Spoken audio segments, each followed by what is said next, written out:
Hello, this is Gordon MacRae. Welcome to the Humanitie Podcast, the regular audio update from Humanist Society Scotland.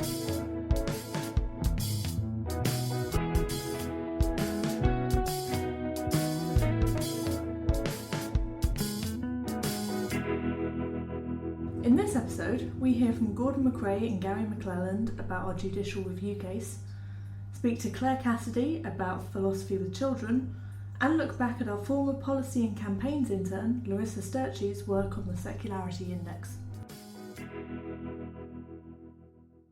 I'm Gary McLelland, Head of Communications and Public Affairs with HSS. I'm Gordon MacRae, Chief Executive of Humanist Society Scotland. So this is the first time we've been able to have a conversation about one of our biggest campaigns yet, which is the fact that we are taking a judicial review against the Scottish Government for a decision they made back in June not to update guidance on religious observance in line with a number of high-profile reports from the UN and other people. So in September we announced that we were going to the Court of Session. We were subsequently given approval, and right now we are in the midst of a court case against the Scottish Government. So it's been a very high-profile campaign, and I think, Gordon, we've had quite a good uptake and a good interest from our members on this. Well, it's very exciting, it's very daunting to be effectively across the court from the Scottish Government, but I know from listening to our members, 15,000 members across the country have raised out of that about £15,000 in support of this campaign. That's nearly 1,000 donations, I think, at the last count. It's a big step for Humanist Society Scotland. We are a relatively small charity, despite the fact that we're out in every community through our ceremonies and our campaigns. But it can't be right that we claim to be a nation where everyone has their human rights respected, and yet young people are denied the most basic right of choosing whether or not to be subject to religious acts of worship. Well, it's time for reflection or religious instruction. Religion still goes on in schools, and it's forced on certain people that don't wish it. We think it's right that point was challenged, and we're, as I say, daunted but excited to be the ones doing it, and it's going really well. I don't know, Gary, you've been out talking to other organisations, other campaign groups. I think it's certainly turned a few heads that HSS are doing this, but I don't think it's entirely unexpected.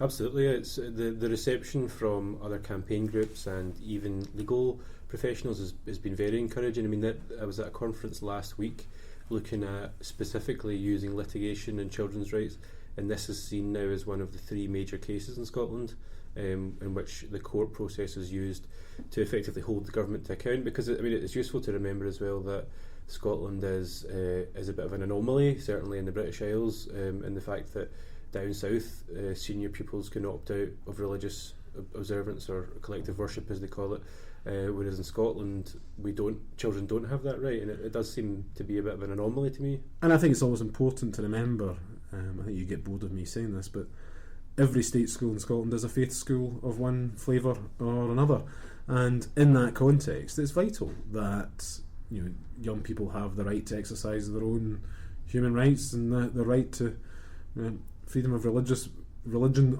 belief and thought is vital, and it's a bit of a badge of shame, frankly, that we're so far behind. It seems to be, to my mind, children's rights seems to be a bit of a kind of blind spot when it comes to human rights in Scotland. Whether it's the age of criminal responsibility, whether it's smacking, we've still got a road to travel there. I think for us, as Scotland's leading humanist organisation, the voice of humanists in the country, we feel this is the right territory to be going on. And whilst we've had a couple of stumbles along the way, we're disappointed. I think it's fair to say that the court took the view that it was better to have an individual child proceed with the human rights elements of the argument, and we are making progress around the core of our argument, which is that the government may have acted unlawfully by failing to update its guidance to teachers. And if teachers don't know how to support children, then how are parents and pupils themselves expected to understand this? And it's interesting as well to reflect that. I mean, that this is something that our members will have heard us talk about for years. The fact that we've been lobbying the government, we've been contributing to reports and discussions and conferences and so on to raise this issue for at least 2 years, 3 years that I know of, and a long time before that. And I mean, in a way, I guess it is a bit disappointing. I think, as you've said before, that we had to resort to the courts to take to stand up for children's rights. You know, we would rather have done that collaboratively with the government, but at the end of the day, I think it's a sign of progress that we now have the support of our members, that we can actually now, when push has come to shove, we will do whatever's necessary to stand up for the rights of our members. And well, I think you're right. I think it's important to reflect that we don't, as you say, we don't take this action lightly. We've tried to have meetings with ministers, with civil servants to further this. I accept that we might be slightly biased, but it seems to me to be fairly self-evident that children have rights, therefore children should have the right to manifest those rights. That's not too many rights. But yeah, it just has never been a priority. And you know, the bit for me in this campaign which is just stunning is the public response. And as you say, this is a core part of what this organisation exists to do. Campaigning for inclusive secular education is a key part of our goal. But it's also the way this has reached beyond the humanist movement. I've been astounded by the support we've had from secularists, but from people of faiths and none. It's time to get this right, and I think the Scottish Government are now at the table, ready to have a serious conversation. And that's if that's all this action produces right now, then I don't think that's a bad thing. But we're not giving up, and I think government and the ministers know that. And we've got quite a long process ahead of us. We probably won't get through to the substantive discussions in court until the start of next year. But obviously, for those people who aren't members or supporters, they can sign up on our website humanism.scot to stay up to date with what's happening, and obviously help us with donations to make sure that we're not outgunned by the government in court.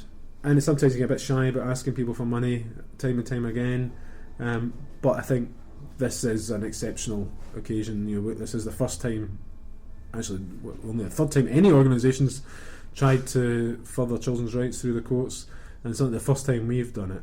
We don't want to fall at the simplest of hurdles, which is just having the resources. So apologies to those listeners, but we will be asking for your support again. But even if you aren't able to go back into your pocket, please do let people know, share the link, get the message out there. We can win this if we do it together. Okay, so I'm here with Claire Cassidy, who is a Senior Lecturer and Deputy Head of Education for Strathclyde University, and she's also the course leader for Postgraduate Certificate in Philosophy with Children. So first of all, what is philosophy with children for all of us who haven't really heard much about it before?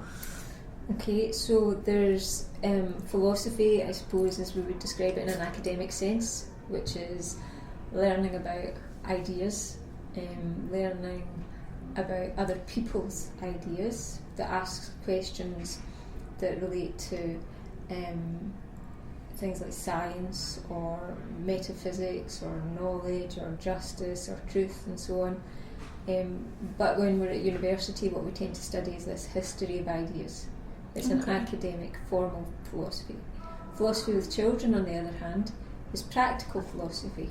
It's about doing philosophy. It's about engaging in ideas with other people and sharing those ideas and trying to come to some kind of shared understanding. Not necessarily a shared agreement, but working together to try and come to some kind of understanding about whatever question they're inquiring into. So there are different approaches to philosophy with children. All of them that are currently used derive in some way, shape or form from Matthew Lipman's Philosophy for Children programme, which is sometimes called P4C, and that was started in the States in around about the 70s. And from there other people have developed other approaches. So the approach that I use in my practice is Catherine McCall's Community of Philosophical Inquiry. COPE for short. Okay. But what they all have in common is that they're in some sense structured, that they start with a stimulus, that children are encouraged to make connections between what's being said in the dialogue, and that they're facilitated by someone who's not necessarily a participant in the dialogue. So the approach that I use, the COPE approach, the facilitator never engages in the dialogue in terms of their own ideas. They only intervene to ask questions of clarification, to select the speakers in order that they drive the dialogue forward philosophically, but they themselves don't contribute any of their own ideas to the dialogue. I know that there are quite a few theories on sort of what age children are capable of kind of critical thinking. I think one that I've read more often than not is the idea that before the age of 11 or 12, children aren't really capable of kind of these sorts of complex, critical discussions. How accurate would you say that is? And do you think there's kind of a minimum age that you can introduce these kind of concepts to children? Or? I would say that it's not accurate. I think traditionally the idea of the age of reason around the age of 11 or 12, I think, has dominated, and that goes hand in hand with stage maturation theory, where people like Piaget are suggesting that children are capable of doing certain things or cognitively able at certain points. I think that there's ample evidence that shows that children are able to think critically, think philosophically, from much earlier than that. Many people practice practical philosophy with children as young as 3. Okay. And the nursery schools use it, early years contexts use it, right the way through primary stages and into secondary school as well. And then there are some people that use it in more informal contexts with children of different ages. But there's certainly ample evidence to suggest that children can, in a structured context, engage with philosophical thinking and reasoning. It's quite interesting that, like you said, it's kind of been the prevalent idea for a while that it's 11 or 12.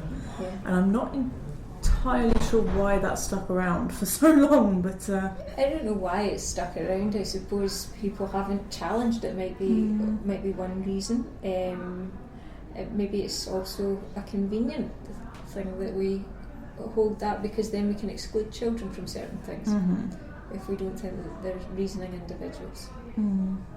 But presumably, I mean, if you are engaging with these kind of conversations with children as young as 3 or say 4 or 5 when they start school, presumably you need to approach that in a very different way to how you would with like a 10 or 11-year-old child. So what would be your kind of advice to anyone who's wanting to kind of bring that into the classroom or into the discussion with these kind of age groups? I wouldn't actually introduce it differently. Oh, right, okay. So the COPE, the Community of Philosophical Inquiry approach that I use begins with a stimulus. So I would perhaps choose my stimulus depending on the age of the group. Not because the ideas are harder or more simpler, but because the text itself might be simpler and easier to access, because they'll talk about the same topics regardless of what age they are. So it might just be that some stories might be just a wee bit easier to understand, or the vocabulary might be easier. So we would start with a story, children would offer questions or puzzles arising from the story, and then they would engage in a dialogue around that. It might be that younger children do it for a shorter period of time. Okay, yeah. But that's not necessarily the case always either. Last week I was doing a philosophy jam with children in Glasgow City Council, and I had children that were primary 2 working with children that were primary 4 in the same group, and they were able to participate in dialogue for the 50 minutes that we had available to us, rather than perhaps 10 minutes that people might imagine young children might be able to sit for. But I would say that one of the misconceptions is that when people assume that children that are very young can't engage, or that we have to adapt the practice very much. I think it's about how we structure the dialogue and that allows them to engage. We've obviously been talking quite a lot in the Humanist Society lately about allowing for younger people to opt out of religious observance and really campaigning for the government to change the law on that. And we've been quite open in saying that in the long term we would like to see religious observance kind of swapped out for a more inclusive approach like philosophy with children. In an ideal world, how would you imagine philosophy with children kind of fitting into the curriculum? Would it be in that kind of way, or?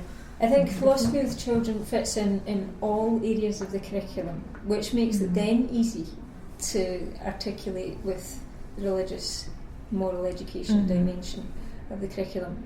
I don't think that we should have discrete subjects, and Curriculum for Excellence wouldn't suggest that we have discrete subjects that are English input or our language input sits isolated from everything else, that we should be able to think about ideas across the different topics. I think within religious and moral education, the idea of time for reflection is where it would be very easy to situate philosophy with children.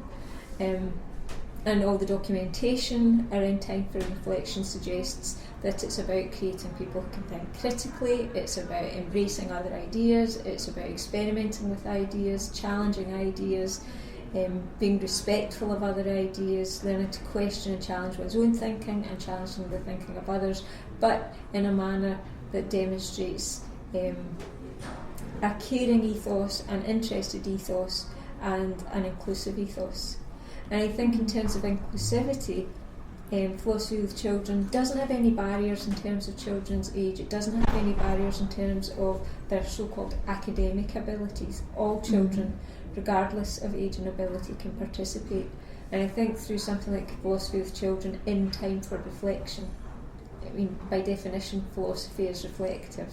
So it's a natural home for it within the curriculum, where children can ask the same kind of questions that they would ask in RE, and no one's suggesting that they shouldn't have any kind of religious education. No, not at all. But in terms of religious observance, it's important that children of all faiths and of none have a space where they can explore ideas about their place and their place in the world and how they situate themselves against and with others. And I think that's what Education Scotland in their Time for Reflection document are trying to promote.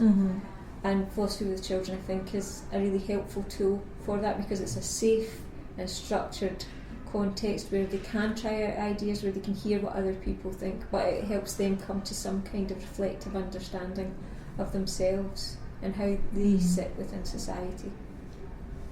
So would you say that since you started working with children and young people, would you say that kind of you can see the benefit of introducing philosophy with children to them at a younger age, like as they kind of progress through education or progress out of education? Yes. I think it's a practice. It's not something that you do as a one-off. So it's something that we get better at, and the more we practice our philosophical thinking, the more we practice our reasoning and our argument, the better we get at it. So if we can start it from an early age and we keep practicing, then we can become better at it. I think it encourages us then to become more accepting of others. I think it helps us to challenge ourselves so that we can become more reflective and think about society on a wider level. I think that there's plenty of research evidence to suggest that children early on can do philosophy, but that there are benefits to it that go beyond just the helping children to reason, helping children to think critically. There's a lot of research that suggests that the affective dimension is also impacted upon, that children become perhaps more confident in airing their views or in having people challenge their views, that it helps them think about consequences, it helps them think about decisions that they have to make, that they apply it in other contexts, that their self-esteem, although it's self-esteem itself is a contested notion, but that there are children that say they feel better as a consequence of doing philosophy, and there's plenty of research evidence to suggest that. So what would be your advice to anyone who wanted to introduce or explore philosophy for children in their school, be that teachers, pupils or parents, guardians? How would you suggest they kind of start on that road? I think the best thing we could do would be to come and do my course. that would be one way to do it. But obviously not everyone has time or the inclination to do a course. I think the more philosophy you have in your background, the better able you are to recognise philosophy when it happens with children and know what to do with it when it happens. So there are plenty of very good introduction to philosophy books that you yourself can read in order to think of stimulus materials or to identify stimulus materials that are going to provoke philosophical questions in children. So it might be that, you know, when you're reading the newspaper, you recognise that there are philosophical issues in an article, and there are plenty of newspapers that write for a reading age of about 8. You know, if you use the Metro newspaper, there are plenty of stories in there that we can identify things that might be philosophical. And it's written in such a simple way that people of any age or of any literacy level, because it's not just children, you know, the community of philosophical inquiry approach that we use is used with children and with adults of any age and any ability without changing it. So it's about finding yourself becoming comfortable with philosophy so that you can recognise it. It's finding a stimulus material that's going to be provocative, that you're going to get questions from, that you work with the questions that you're given, that you don't invent questions for people to investigate. They're going to be much more invested in addressing their own questions. That they should have a structure. So one of the common structures that people who do philosophy with children employ is that people are encouraged to agree or disagree with contributions in the discussion that have gone before, and then give their reasons for that. So I agree with Mary because, or I disagree with Bob because, and build it up from there. That would be a very simple way, and I think it's easier to start from a stimulus text, a written text, rather than starting from images, although people will use images, but it's harder to ask a philosophical question perhaps about an image. There are plenty of books around where people offer suggestions.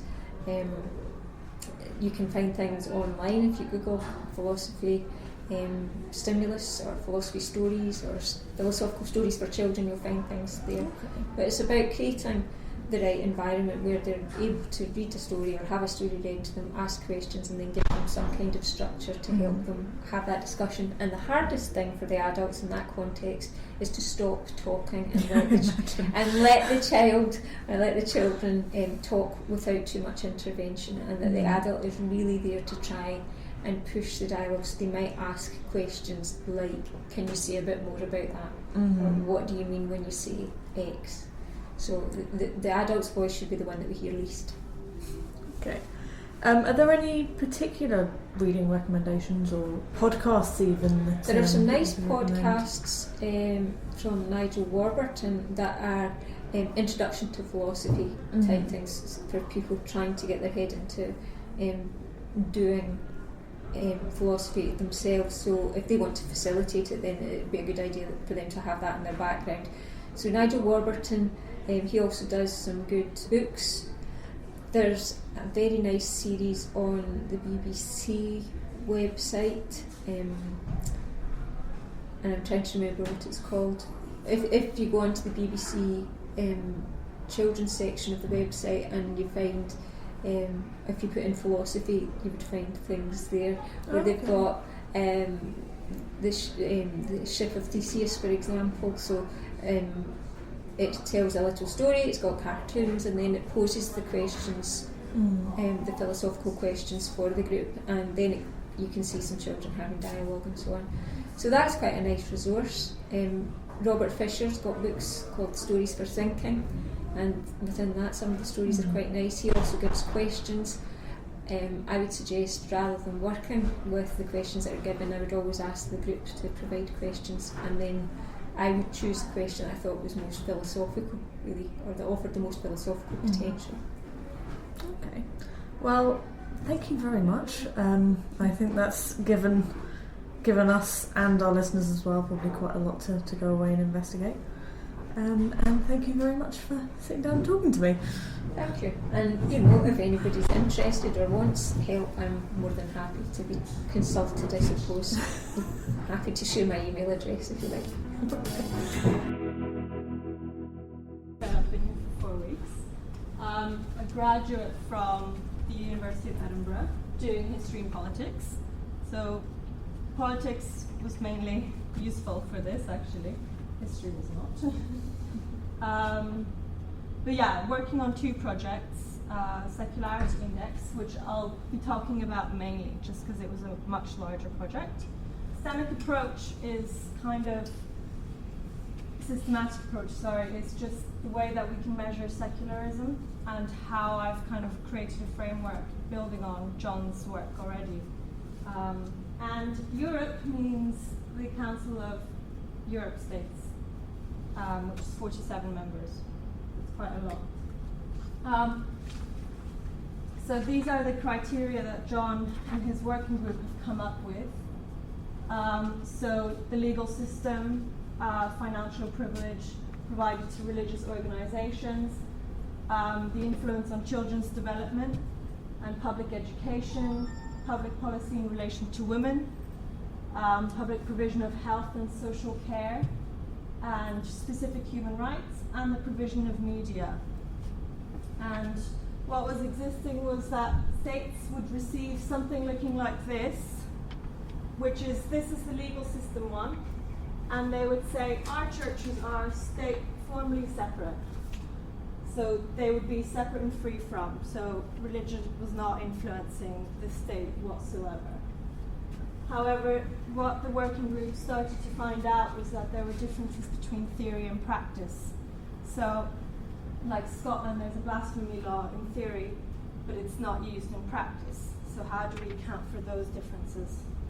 So what we'd come up with, that's not in the right order, but a state would be largely free, separate and free from, systematically influenced, significantly influenced, and dominated by religion.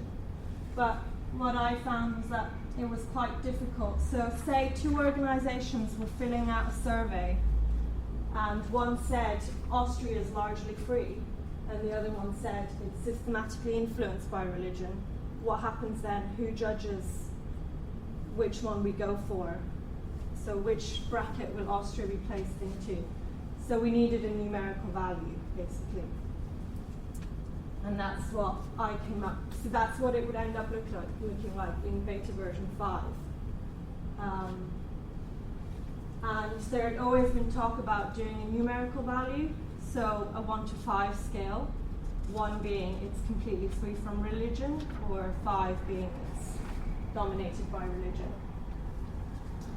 And if you're getting a little bit confused, as I was, the criteria is basically the institution of what I was talking about before. So the legal system, public policy in relation to women, or the other ones. And then the boundary conditions, so it gets split up further and further into these. So it's quite a large project. I mean, figuring out the secularism of a state is not a simple thing. So public institutions, blasphemy laws, LGBT law, they all need to be figured out. Because I thought it looked quite confusing, and because the language needed to be changed a little bit, I split them up into theory and practice. And the cuts are largely triggers for the organizations filling out these surveys, kind of to think again, yes, in theory, but have there ever been legal cases where religion is influencing? Or have there ever been, have these laws ever been used? Is there evidence against that which suggests that there is quite a disparity between theory and practice? So say LGBT couples are in theory allowed to adopt, but there are social barriers. There's evidence suggesting that their applications are accepted much lower than heterosexual couples. So what I did was, working on from the working group, I made some changes and put in percentages. So what this means is, if an organisation states public policy in relation to women is 15% influenced by religion, then it's largely free still. This just helps because when we differentiate between theory and practice, there needs to be a way to figure out the average. So how do we work out what that theory and practice disparity means?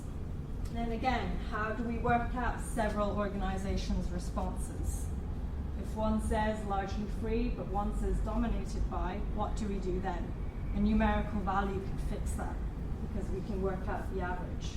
So then I thought, okay, how do we get people to fill out these forms? Who participates? Previously, it was a document being sent to organisations by email, I'm guessing, and they would have to fill it out. And I thought, well, that doesn't really encourage much kind of participation from other organisations. Documents can get lost, as you just saw my presentation. So it was quite difficult. So what I decided was to look at Google Forms. And I'm going to actually show you what this looks like online, just because it makes it a lot easier. So this is what they would go on a link like this, and they would choose. They would have a look at the legal framework. Probably an expert within the organisation would fill this certain criteria, and they would choose our organisation. This institution is 15% in theory, but actually in practice 5%. And then what this does as well is that we force them with this little asterisk to give us evidence, because some of them might be a biased judgment, it might be very subjective. So we as an organisation, when we get all these responses back, we need to check whether these things are correct. If there's been one case where a woman has not been allowed to get an abortion, does it prove that the entire state's public policy is religious, is influenced by religion? So we force them to cite a document or a website or a legal case, whatever they have. And then extra information. So say if it is a subjective kind of judgment that they're giving us, at least they can provide some evidence to us so we can actually take that into account as well, which was really important. And as I said, so there's 7 criteria which you saw at the beginning. So it's quite a large form if you put them all into one. So what we did was we made one Google form for one criteria. So say there's a humanist organisation in Belgium, and one person was an expert in public policy on women and another one is a legal expert. That allows that person to fill out the criteria that they're an expert in. So what is the aim of the project as a whole? It was to present the data neatly in graphs so that it's visual appealing, so that people are wanting to look at this kind of evidence.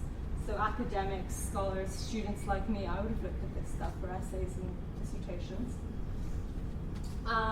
So do we make it an online or an annual report? Do we just bring it out once? And who can participate?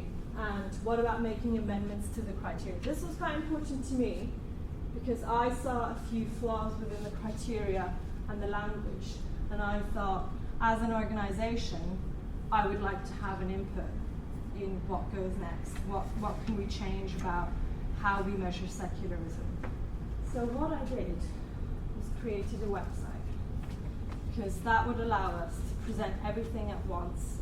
It's not a report, a PDF that you have to download. So that's secularindex.eu, and I'll show you that as well. So this is the website we made. And then the input form is here. And I've put a password on this because this allows us as well, this gives us the ability to control who fills out the forms, which is quite important because John mentioned to me yesterday, what if there's a religious organisation trying to manipulate our data? They're saying everything is influenced 0%. What do we do then? So this gives us the chance to put a password on.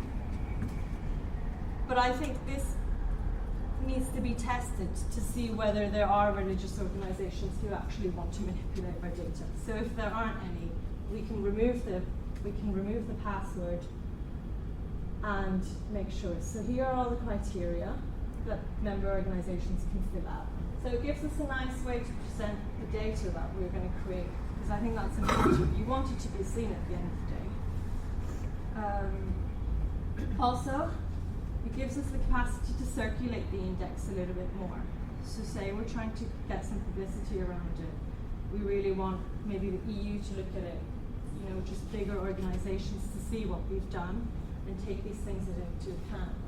Say Austria is hugely dominated by religion, this could force them a little to look at themselves and maybe make some changes. It just creates a bit of publicity around what we've done.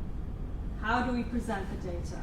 I spent a good week on Excel trying to figure out how we can make the data that's coming in from these organizations, make them look nice, pretty, and people want to look at them. So this was definitely the hardest part for me, just because I'm not an expert at Excel. And we're actually using Google Sheets now, which makes it better as well. What we thought at the beginning was that we want to automatically get this data out. However, like we said, there might be some people manipulating our data. We might actually want to fact check, because like I said, we need to see whether this is a subjective answer.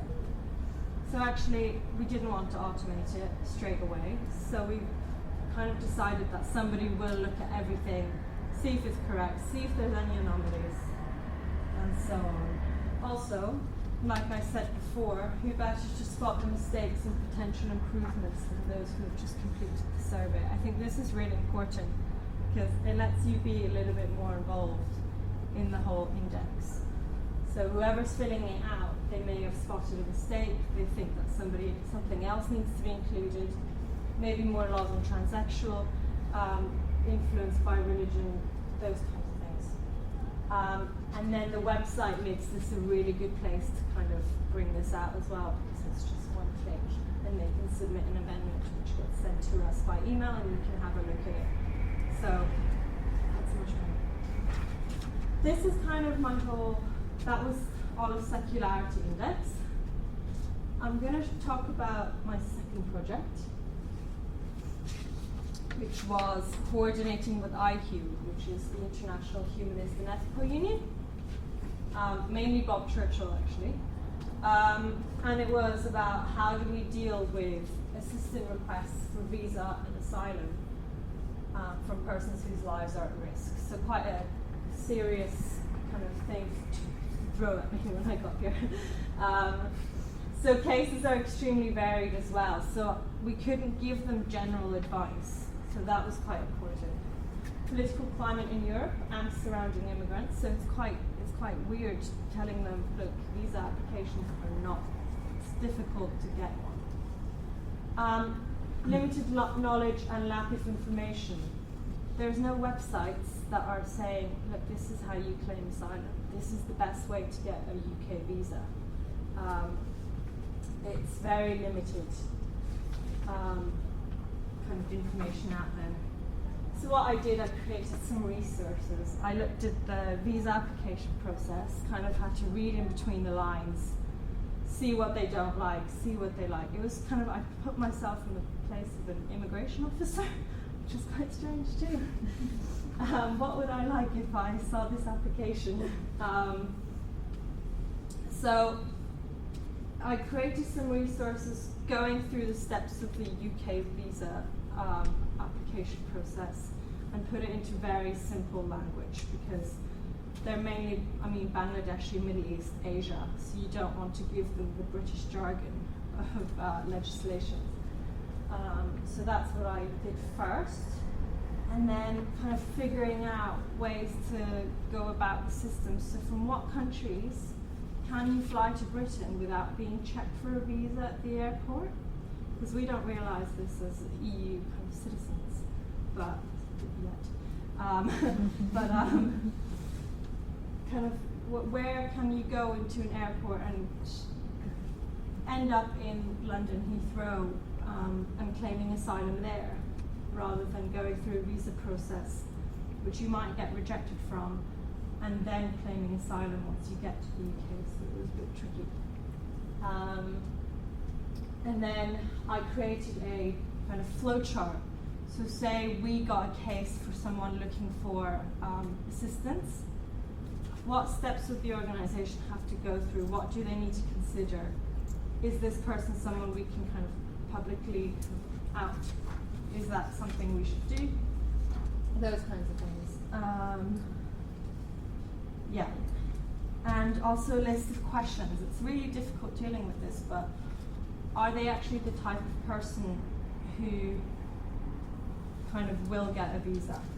It's difficult, but there's a way that you need to tell them, no, you probably will not. These are your other options. Have you looked at UNHCR in Sri Lanka, Nepal, those kinds of things. So that was the second project I did.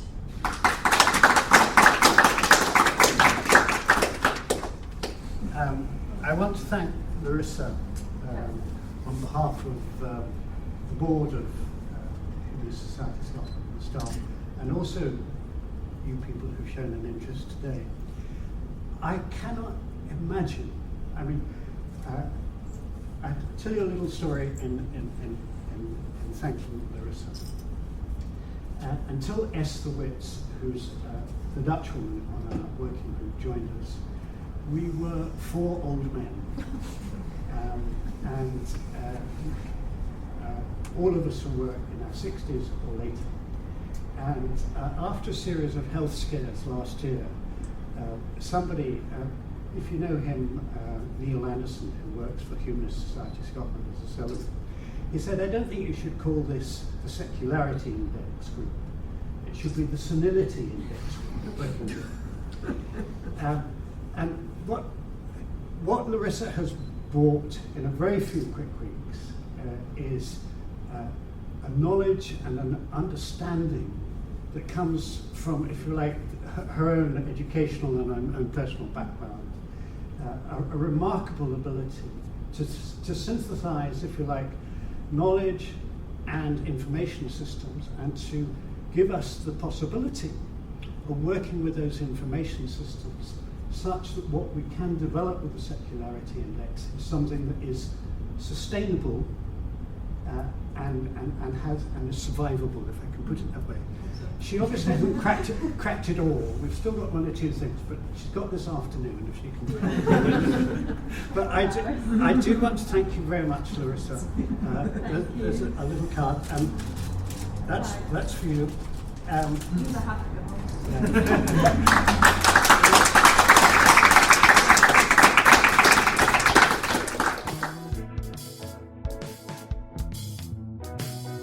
Thank you for listening to the latest episode of the Humanitie Podcast. We hope you found it interesting and enjoyable. Please do let us know if there's anything that you'd like us to cover in future episodes. Make sure to give us a rating to let us know how we're doing and help us improve. And please do share and subscribe. We'll see you next month for the next episode. Bye for now.